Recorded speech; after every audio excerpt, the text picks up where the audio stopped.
Hello students, तो आज के लेक्चर में हम इस चैप्टर का सबसे सिंपलेस्ट टॉपिक डिस्कस करने वाले हैं which is empirical formula and molecular formula. ठीक है, ये टॉपिक बहुत जरूरी है आपके बोर्ड्स के पॉइंट ऑफ व्यू भी और कॉम्पिटिटिव के पॉइंट ऑफ व्यू भी। ठीक है, डेफिनेटली इस पे क्वेश्चन आने वाले हैं, तो हम देखते हैं अब ये टॉपिक है क्या। ठीक है, तो सबसे पहले आ जाते हैं एम्पिरिकल फार्मूले पे, है ना भाई। दो टर्म साथ में दी, एम्पिरिकल फार्मूला और मॉलिक्यूलर फार्मूला, है ना।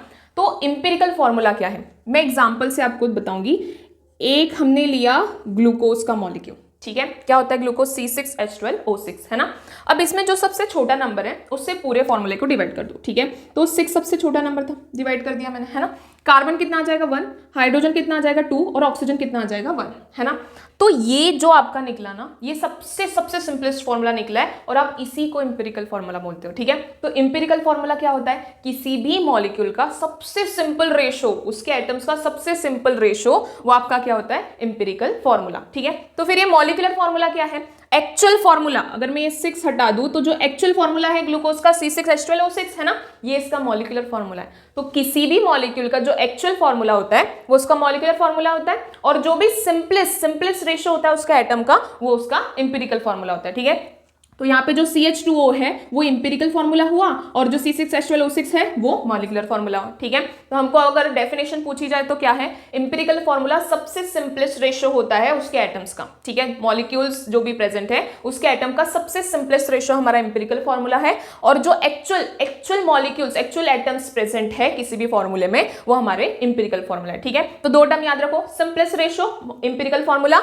Actual ratio molecular formula. ठीक है, सिंपलेस्ट है तो एम्पिरिकल रहेगा, actual molecule, actual number of atoms है तो मॉलिक्यूलर फॉर्मूला रहेगा। ठीक है, अब ये कोई थ्योरेटिकल चीज नहीं है कि मैं आपको थ्योरी से समझा पाऊं, तो मैंने दो क्वेश्चंस लिए, दोनों भी डिफरेंट क्वेश्चन है। ठीक है, और बहुत जरूरी क्वेश्चंस है, प्रीवियस ईयर में आ चुके हैं, तो बहुत इजी टॉपिक है ये। सबसे पहले तो बस स्टेप्स पता हो गई तो आपको इजीली आप सारे क्वेश्चंस कर पाएंगे। ठीक है, तो हम पहले क्वेश्चन पे आते हैं। पहले क्वेश्चन में उसने पूछा है भाई what is the empirical and molecular formula, है ना। हमको दो चीजें दी हुई है, कार्बन दिया हुआ है और हाइड्रोजन दिया हुआ है। भाई कार्बन कितना दिया हुआ है 80%, राइट, हाइड्रोजन कितना दिया है 20%, और मॉलिक्यूलर मास दे के रखा है। भाई मॉलिक्यूलर मास का करे क्या, अगर एम्पिरिकल फॉर्मूला ही नहीं है तो हमको क्या ही पता चलेगा ये मॉलिक्यूलर मास किसका है। ठीक है, तो हमको वही फाइंड करना है कि भाई क्या एम्पिरिकल फॉर्मूला निकलेगा, राइट। तो सबसे पहली स्टेप आप क्या करो, जो भी आपको परसेंटेज दिया है ना, कार्बन दिया है 80%, हाइड्रोजन 20%, उसका आप पहले सम करो। क्या वो सम 100 के इक्वल है, तो ये है यहाँ पे 80 और 20 कितना होता है 100 होता है। ठीक है, अगर नहीं होगा ना तो आपको वो मिसिंग एलिमेंट निकालना है फिर। ठीक है, अभी तो बहुत इजी है, अभी दोनों का सम 100 के इक्वल हो गया। तो पहली स्टेप हमारी क्या हुई कि हम देखेंगे कि क्या दोनों का सम 100 के इक्वल है। अगर है तो बहुत अच्छी बात है हमारे लिए, यहाँ पे है। ठीक है, तो कार्बन कितना है 80 और हाइड्रोजन कितना है 20। ठीक है, कार्बन ले लिया हमने 80%, हाइड्रोजन कितना ले लिया 20, है ना। अब सेकंड स्टेप क्या है, पहली स्टेप तो हमने देख ली, दोनों का कैलकुलेशन करके 100 आना चाहिए, है ना। सेकंड स्टेप है आप उसको उसके मॉलिक्यूलर फॉर्मूले से, मॉलिक्यूलर वेट से डिवाइड करो, है ना। जो भी आपकी परसेंटेज है उसको आप उसके एटॉमिक वेट से क्या कर दो, डिवाइड कर दो। यहाँ पे कितने हैं आपके 12 है, कार्बन का एटॉमिक वेट कितना होता है 12, हाइड्रोजन का कितना होता है 1। ठीक है, तो जो भी परसेंटेज है उसको उसके एटॉमिक वेट से डिवाइड करना है, that one is the second step. ठीक है, अब डिवाइड करने के बाद आपको अप्रॉक्स आंसर निकालना है, कोई इतना एकदम अच्छे से डिवीजन नहीं करना, अप्रॉक्स आंसर। ठीक है, यहाँ पे कितना आएगा अप्रॉक्सीमेटली 6.6 और यहाँ पे तो 20 आएगा, क्लियर। अब थर्ड स्टेप क्या होगी, थर्ड स्टेप है इन दोनों वैल्यूज में से जो सबसे स्मॉल वैल्यू है, जो सबसे छोटी वैल्यू है, उससे दोनों को डिवाइड कर दो। ठीक है, तो यहाँ पे सबसे छोटा कौन है 6.6, उससे मैं दोनों को डिवाइड कर दे रही हूँ। ठीक है, इसको भी, ऊपर वाले को भी कर दिया और नीचे वाले को भी कर दिया, क्लियर। तो पहली स्टेप क्या हुई थी, हमने इन दोनों का सम किया, सम 100 के इक्वल है, तो बहुत ही अच्छी बात है, मजे हमारे, है ना। कोई चीजें करनी नहीं है, फाइंड ही नहीं करनी है हमको। ठीक है, देखो ही मत फिर उसके पास में। फिर नेक्स्ट हमको क्या करना है, जो भी हमारा परसेंटेज है उसको उसके एटॉमिक वेट से डिवाइड कर देना, किया हमने, है ना। ये सेकंड स्टेप हो गई। अब थर्ड स्टेप, जो भी आंसर हमारे आ रहे हैं उसमें से सबसे छोटा ढूंढो कि किसकी वैल्यू सबसे स्मॉल है। ठीक है, जिसकी वैल्यू स्मॉल है उससे दोनों को डिवाइड कर दो, राइट। यहाँ पे कितना आंसर आएगा 1, यहाँ पे कितना आएगा अप्रॉक्स 3, क्लियर। तो यहाँ पे 1 आंसर आ गया, यहाँ पे कितना आ गया 3। अब ये जो आपके नंबर्स आए हैं ना, यही आपके नंबर मिलेंगे आपको एम्पिरिकल फॉर्मूले में। मतलब क्या कि आपका एम्पिरिकल फॉर्मूले में कार्बन का 1 एटम है और हाइड्रोजन के 3 एटम्स है। ठीक है, इंपेरिकल फॉर्मूले में कार्बन के 1 एटम है और हाइड्रोजन के 3 एटम से। तो ये निकल गया आपका इंपेरिकल फॉर्मूला, है ना। बहुत इजी, बहुत 4 स्टेप्स में आपका खत्म हो गया, ठीक है। उसके बाद तो टेंशन ही नहीं है, बहुत इजी है। पहली स्टेप क्या थी, हमने दोनों का कैलकुलेशन किया, 100 के इक्वल आ गया, ठीक है, टेंशन ही नहीं था। फिर हमने क्या किया कि भाई उसको उसके एटॉमिक वेट से डिवाइड कर दिया, है ना। एटॉमिक वेट से डिवाइड करने के बाद में जो सबसे सिंपल वैल्यू आएगी, थर्ड स्टेप, जो सबसे सिंपल वैल्यू आएगी उससे दोनों को डिवाइड कर दो। फिर जो भी आपके नंबर्स आएंगे वो आपके इंपेरिकल फॉर्मूले में एटम्स के नंबर है ना। कार्बन कितना आया 1, हाइड्रोजन कितना आया 3। क्लियर। अब क्या करो, अब आप इंपेरिकल वेट निकालो, ठीक है। आपका इंपेरिकल फॉर्मूला निकल गया ना, अब आप क्या निकालो, इंपेरिकल वेट। क्लियर। कार्बन कितना है, एक कार्बन का वेट कितना हो जाएगा 12, है ना। हाइड्रोजन कितने, एक का वेट 1 होता है, राइट। 3 का वेट कितना होगा 3 हो जाएगा, ठीक है। क्या आंसर आएगा 15, करेक्ट, ठीक है। क्या आंसर आ गया 15। मतलब हमारा इंपेरिकल वेट क्या आया 15 आ गया, ठीक है। लेकिन उसने इंपेरिकल वेट तो पूछा नहीं है, हमसे क्या पूछा है, मॉलिक्यूलर फॉर्मूला। अरे यहां तक तो आ गए हम, इंपेरिकल फॉर्मूला तो निकाल लिया हमने, है ना। अब तो बहुत ही ईजी, क्योंकि आपको मॉलिक्यूलर मास दिया है, फिर तो बहुत ईजी है, ठीक है।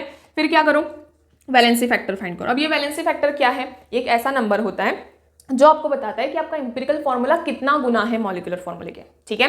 तो इसको निकालने के लिए आप क्या करोगे, कुछ नहीं करोगे। मॉलिक्यूलर वेट आपको क्वेश्चन में दिया रहता है, मॉलिक्यूलर मास या मॉलिक्यूलर वेट अपॉन में इंपेरिकल वेट, ठीक है। तो जो भी आपको मॉलिक्यूलर वेट क्वेश्चन में दिया रहेगा, अपॉन में क्या करेंगे आप, इंपेरिकल वेट। कितना दिया है क्वेश्चन में 30, अपॉन में कितना आ गया 15, कितना आ गया 2, वैलेंसी फैक्टर कितना आ गया 2, ठीक है। तो हमारी जो fourth step I, fourth step में हमने क्या किया, हमने वैलेंसी फैक्टर निकाला, ठीक है। वैलेंसी फैक्टर कैसे निकाला, मॉलिक्यूलर वेट को इंपेरिकल वेट से डिवाइड कर दिया। मॉलिक्यूलर वेट 30, इंपेरिकल वेट 15, क्या आंसर आया 2, वैलेंसी फैक्टर निकल गया।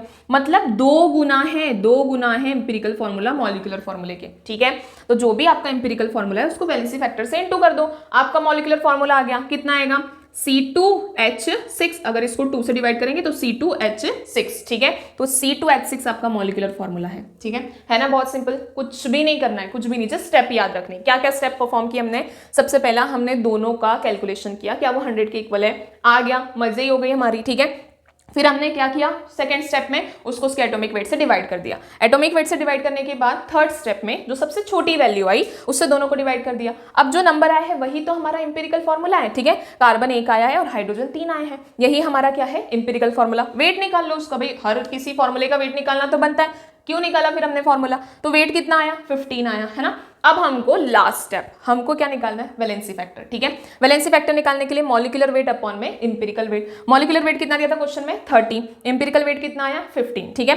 15 से 30 2 टाइम्स कैंसिल हो जाएगा, मतलब इतने टाइम्स है इंपेरिकल फॉर्मूला मॉलिक्यूलर फॉर्मूले के, ठीक है। तो कितने टाइम्स आया 2 टाइम्स, ठीक है। इंपेरिकल फॉर्मूला कितना था CH3, इसको इससे इंटू कर दो, कितना आएगा C2H6, ये आपका क्या आ गया, मॉलिक्यूलर फॉर्मूला, ठीक है। अब आप इसी का वेट निकाल लो, 30 के इक्वल आएगा। क्लियर। तो ये तो बहुत सिंपल है, कुछ भी नहीं करना है, जस्ट स्टेप रिमेंबर रखनी है, ठीक है।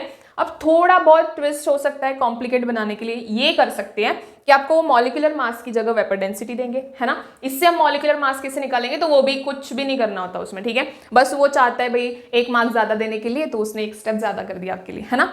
दूसरा, आपको अब एक मिसिंग एलिमेंट दिया रहेगा, ठीक है। अभी तक ये क्वेश्चन में दोनों का सम 100 के इक्वल था, अब जरा सम करो। नेक्स्ट क्वेश्चन में हमको दिया है कार्बन 54.54% है, हाइड्रोजन 9.09% है ना। दोनों का सम 100 के इक्वल तो नहीं है, दिख ही रहा है वो नहीं है, ठीक है। तो हमारी पहली क्या चीज़ है कि भाई हम जो थर्ड एलिमेंट नहीं है ना उसको फाइंड करेंगे। थर्ड एलिमेंट मोस्टली आपका ऑक्सीजन रहेगा, मोस्टली कौन रहेगा, ऑक्सीजन, क्योंकि हाइड्रोकार्बन्स रहते हैं, ठीक है।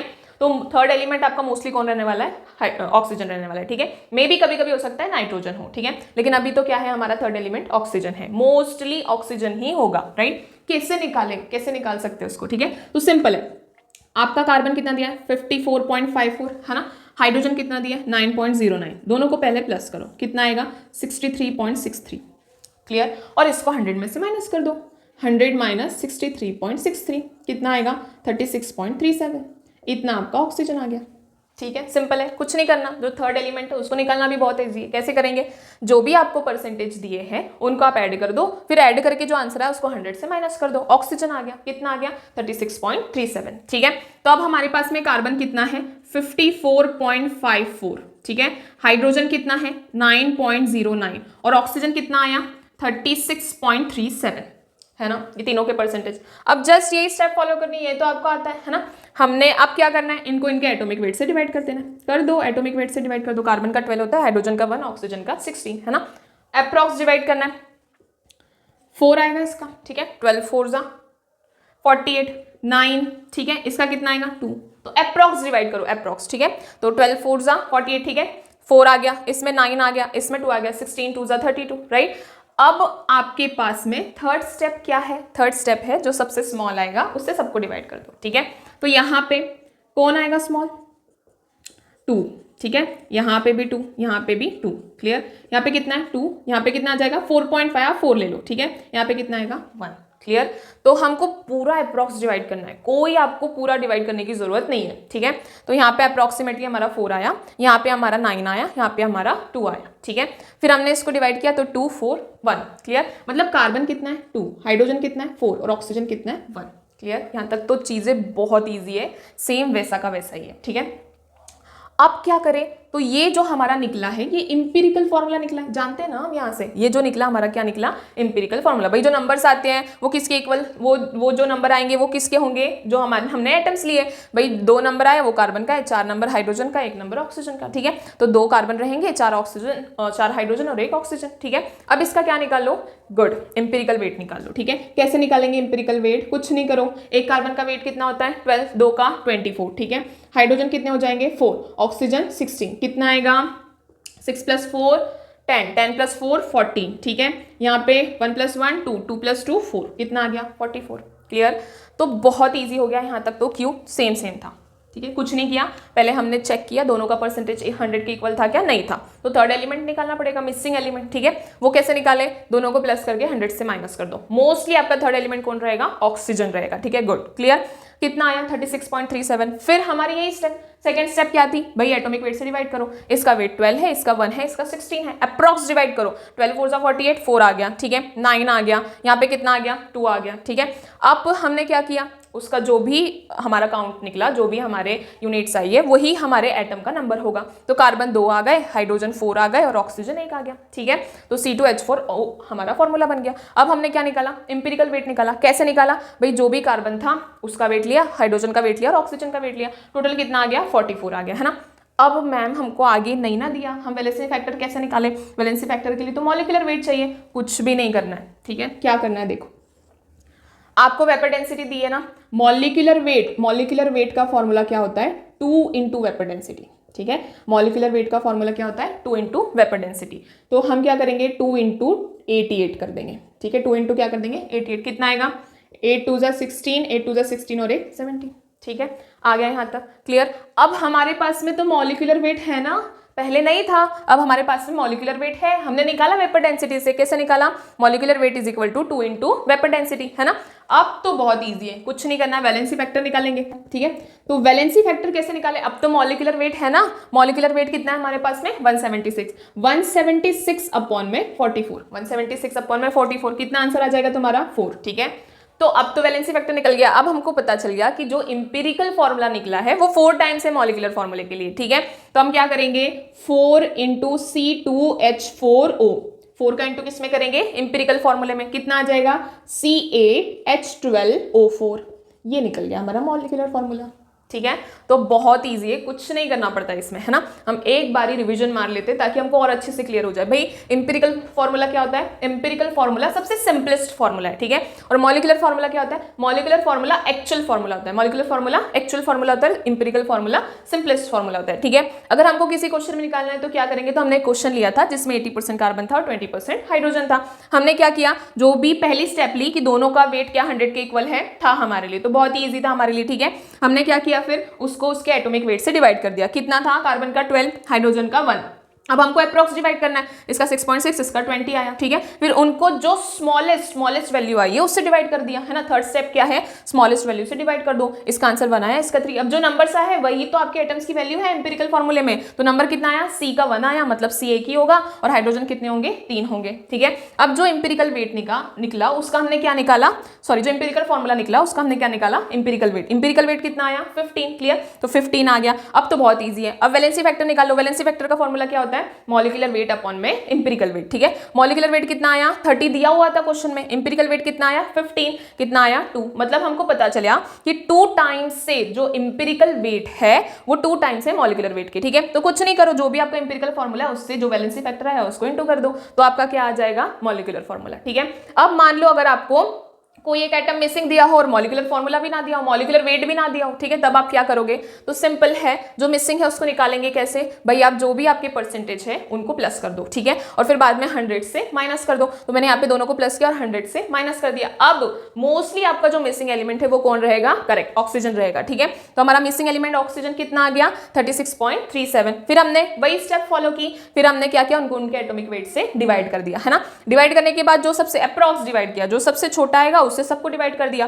फिर जो हमको यूनिट मिली है, क्या क्या मिला है, C2 है, हाइड्रोजन 4 है, ऑक्सीजन 1 है ना। उनका हमने क्या निकाल लिया, एम्पिरिकल वेट। एम्पिरिकल वेट कितना आया 44। अब मैम मॉलिक्यूलर वेट नहीं दिया, क्या करें, तो वैलेंसी फैक्टर दिया है। वैलेंसी फैक्टर के टर्म्स में अगर आपको मॉलिक्यूलर वेट निकालना है तो फॉर्मूला क्या है, molecular weight is equal to 2 into valency factor. तो वैलेंसी फैक्टर दिया था 88, 2 इंटू 88 किया तो 176, ठीक है। फिर तो बहुत ईजी, अब आपके पास में मॉलिक्यूलर वेट निकल गया, आप क्या करो, वैलेंसी फैक्टर निकालो। वैलेंसी फैक्टर का फॉर्मूला क्या होता है, मॉलिक्यूलर वेट अपॉन में empirical weight. Molecular weight 176 upon में एम्पिरिकल वेट 44, ठीक है। कितना आया 4 आ गया वैलेंसी फैक्टर, मतलब 4 टाइम्स है एम्पिरिकल फॉर्मूला, ठीक है। तो क्या करेंगे 4 इंटू C2H4O, जो भी आपका एम्पिरिकल फॉर्मूला निकला है, तो आपका मॉलिक्यूलर फॉर्मूला कितना आ गया C8H12O4, ठीक है। तो ये बहुत इजी टॉपिक है, 4 स्टेप में खत्म हो जा रहा है। आपको जस्ट परसेंटेज कैलकुलेशन करना है, उनको उनके एटॉमिक वेट से डिवाइड करना है, जो सिंपल आपका वैल्यू आ रहा है उसको सबसे डिवाइड कर देना है, जो भी नंबर आएगा वो आपका एम्पिरिकल फॉर्मूला। एक बार एम्पिरिकल फॉर्मूला निकल गया ना, आप इजीली पूरा चीज कर सकते हो, ठीक है। तो ये हमारा एम्पिरिकल और मॉलिक्यूलर फॉर्मूला था। इसके बाद हमारा बस एक टॉपिक बचा है which is law of combination, जो हम नेक्स्ट लेक्चर में कंप्लीट करेंगे और ये चैप्टर कंप्लीट हो जाएगा, ठीक है। शायद आपको समझ में आया होगा, आप स्क्रीनशॉट ले सकते हैं और हम नेक्स्ट लेक्चर में मिलेंगे। Thank you so much.